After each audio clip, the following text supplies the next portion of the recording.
Hello la team, j'espère que vous allez bien. On se retrouve aujourd'hui pour une nouvelle vidéo du module 1 où on va parler des pronoms.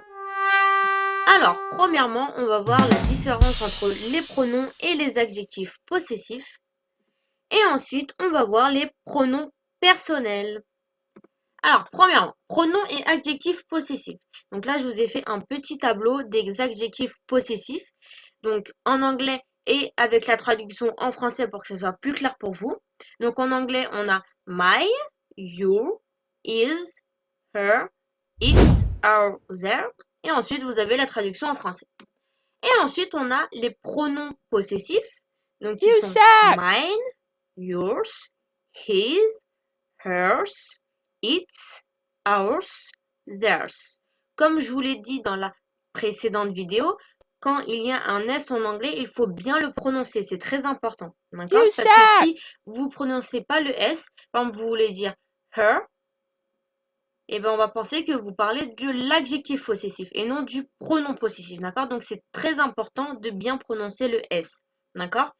Attention, ici, le S ne signifie pas un mot au pluriel. C'est juste un pronom possessif, d'accord? Il ne s'agit ni du pluriel ni du singulier. C'est-à-dire que si on parle au pluriel ou au singulier et qu'on veut utiliser un pronom possessif, on va dire hers. On ne va surtout pas dire her. Parce que dans ces cas-là, on utilisera un adjectif possessif. Et maintenant, on va voir quelle est la différence entre un pronom et un adjectif possessif.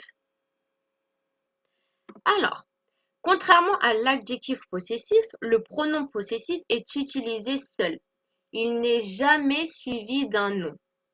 Donc, pour rappel, un adjectif, c'est un mot qui détermine ou qualifie le substantif auquel il est joint. On ne terminera jamais une phrase avec un adjectif, d'accord? Il sera toujours suivi d'un nom. Alors qu'un pronom possessif peut très bien terminer une phrase. On peut très bien terminer une phrase par un pronom possessif, il n'y a aucun souci. Donc, je vais donner un exemple pour que ce soit plus clair.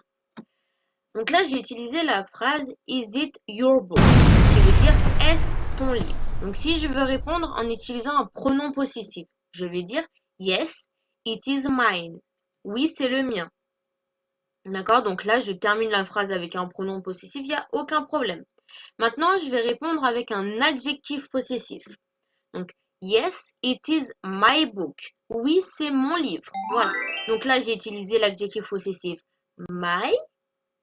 Et je l'ai fait suivre d'un nom, donc qui est book. D'accord? Je ne vais pas dire yes, it is my.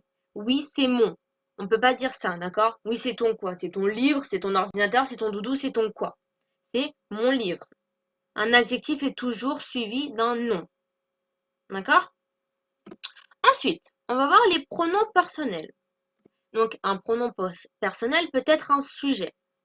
Je ne vais pas vous refaire un cours sur les sujets. Vous vous rappelez très bien. I, you, he, she, it, we, they. Voilà, vous connaissez déjà les sujets. Je ne vais pas vous refaire un cours dessus. Ensuite, il peut être un complément direct ou indirect.